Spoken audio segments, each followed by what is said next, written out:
గౌరవ రెవెన్యూ మరియు గృహ నిర్మాణ శాఖ మంత్రులు శ్రీ పొంగులేటి శ్రీనివాసరెడ్డి గారికి,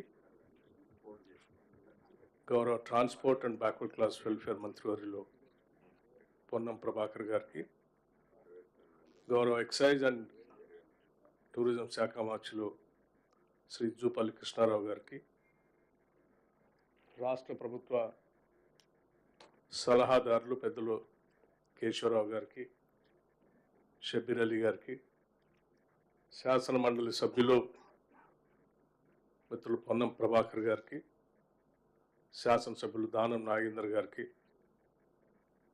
ప్రభుత్వ సలహాదారులు వేం నరేందర్ రెడ్డి గారికి, అట్లాగే మేయర్ విజయలక్ష్మి గారికి, అట్లాగే ప్లానింగ్ బోర్డు వైస్ చైర్మన్ పెద్దలు చిన్నారెడ్డి గారికి, మా రాష్ట్ర ప్రభుత్వ ఉన్నతాధికారులందరికీ ముందుగా నా హృదయపూర్వకమైనటువంటి నమస్కారాలు. ఇది ఇందిరమ్మ రాజ్యంలో కాంగ్రెస్ ప్రభుత్వం సంవత్సర కాలం పూర్తి చేసుకుంటున్నటువంటి సందర్భంలో ఈ రాష్ట్ర ప్రజలందరికీ ఒక పెద్ద పండుగలాగా ఇస్తున్నటువంటి ఒక గొప్ప కానుక. సంబరాలు రాష్ట్ర వ్యాప్తంగా జరుపుకుంటున్నాం. ఈ సంబరాలన్నీ కూడా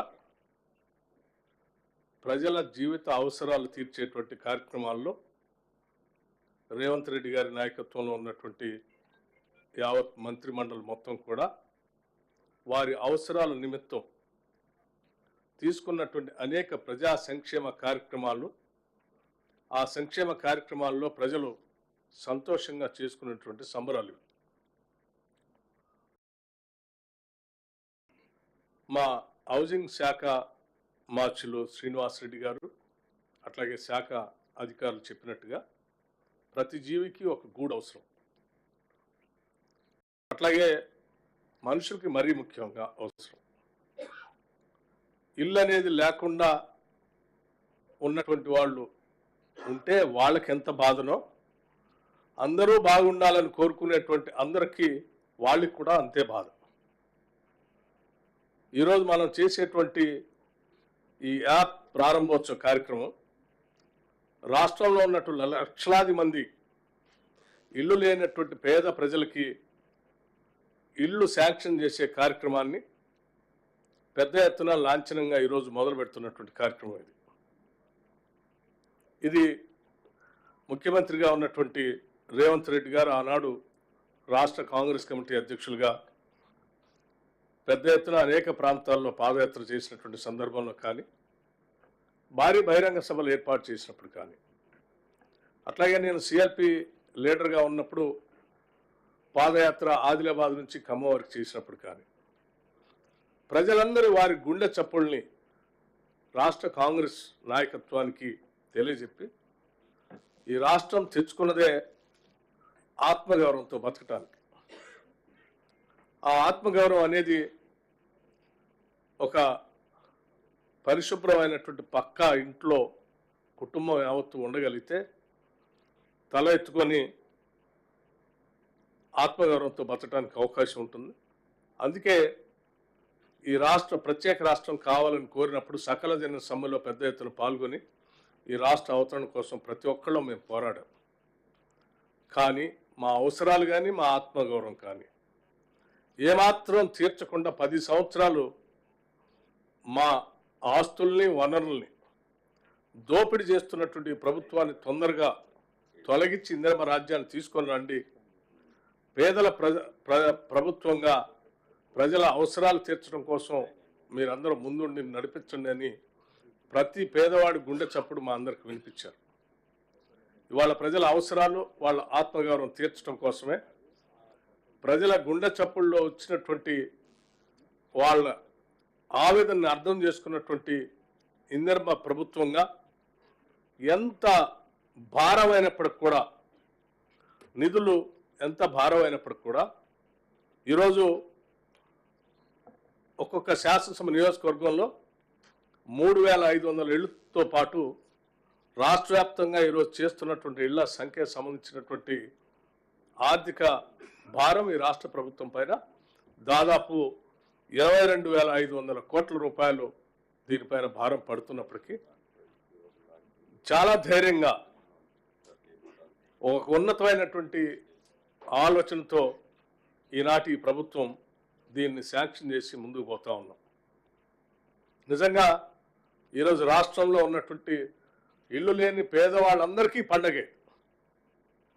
వాళ్ళ పండగతో వాళ్ళందరికీ ఇల్లు కావాలని కోరుకునే వాళ్ళందరికీ కూడా పండగే. ఈరోజు భూమి పూజ చేసే కార్యక్రమం ఓ పండగ, గృహప్రవేశం చేపించేది ఒక పండగ.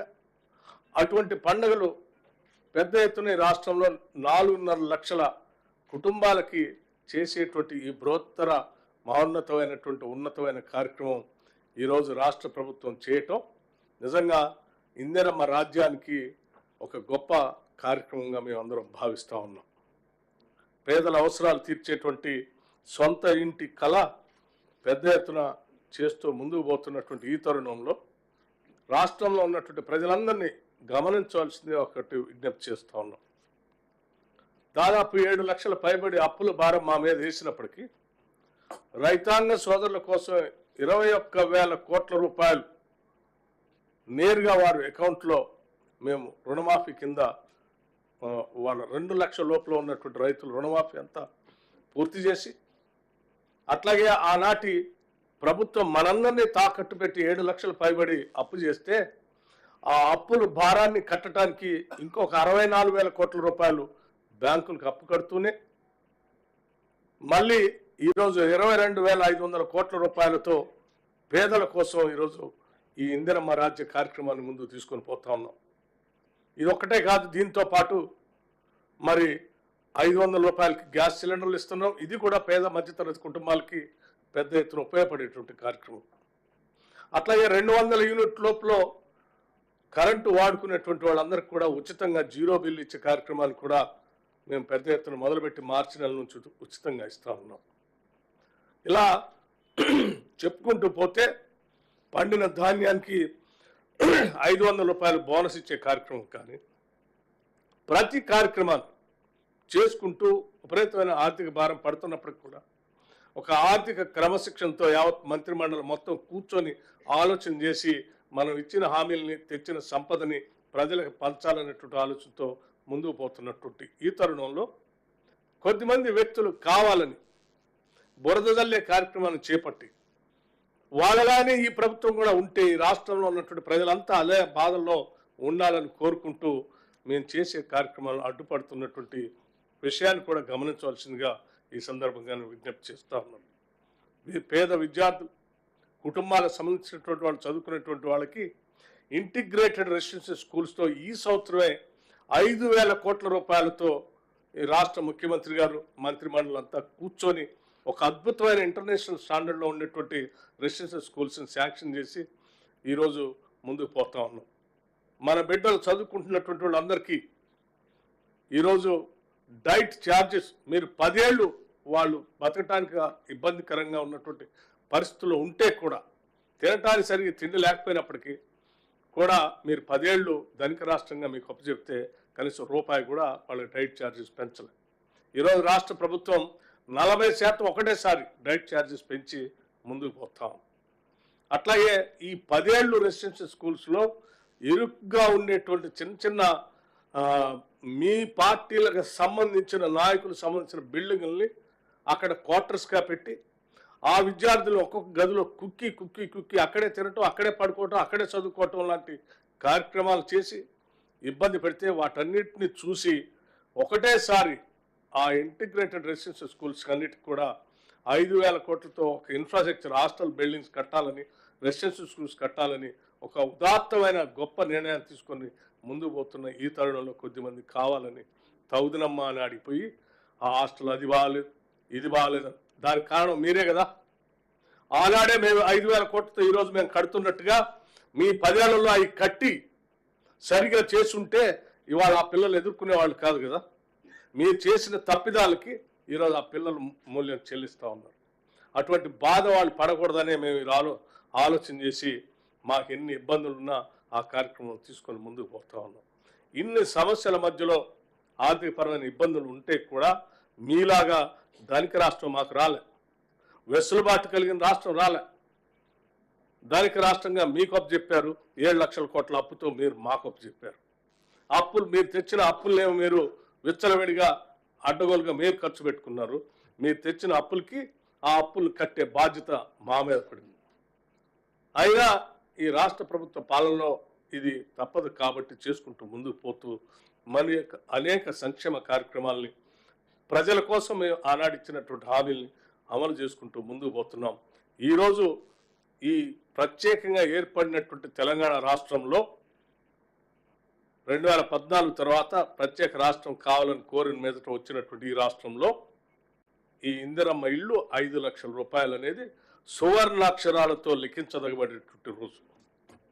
ప్రతి పేదవాడు ఈరోజు ఈ రాష్ట్రంలో తలెత్తుకొని నేను తెలంగాణ రాష్ట్రంలో పుట్టాను, నేను తెలంగాణ రాష్ట్రంలో ఆత్మగౌరవంతో అద్భుతమైనటువంటి ఇల్లుని 5 లక్షల రూపాయలతో కట్టుకొని బతకగలుగుతా ఉన్నాను. ఈ రాష్ట్రంలో పుట్టడం నా అదృష్టం, ఈ అదృష్టానికి కారణం ఇందిరమ్మ రాజ్యం అని తలెత్తుకొని ఆత్మగౌరవంతో బతికేటువంటి ఒక సంపూర్ణమైన కార్యక్రమానికి ఈరోజు యాప్ని మనం రిలీజ్ చేసుకుంటూ ముందుకు పోతున్నాం. దీని అందరికి కూడా రాష్ట్ర వ్యాప్తంగా ఉన్నటువంటి ప్రజలందరూ ఈరోజు సంతోషంగా సంబరాలు చేసుకోవాల్సిందిగా కోరుతూ ఇటువంటి బృహత్తరమైనటువంటి కార్యక్రమాన్ని ఈ రాష్ట్ర మంత్రిమండలి రేవంత్ రెడ్డి గారి నాయకత్వంలో తీసుకొని ముందుకు పోతున్నటువంటి సందర్భంగా రాష్ట్ర ఉప ముఖ్యమంత్రిగా ఆర్థిక శాఖను చూస్తున్నటువంటి వ్యక్తిగా కూడా నేను యావత్ మంత్రిమండలి అందరినీ కూడా సంపూర్ణంగా హృదయపూర్వకంగా రాష్ట్రంలో ఉన్నటువంటి ప్రజలందరి తరఫున మరొకసారి నా హృదయపూర్వకమైనటువంటి ధన్యవాదాలు తెలియజేస్తూ ముగిస్తా ఉన్నాను. Thank you. నమస్కారం. ఆనరబుల్ డిప్యూటీ సీఎం గారు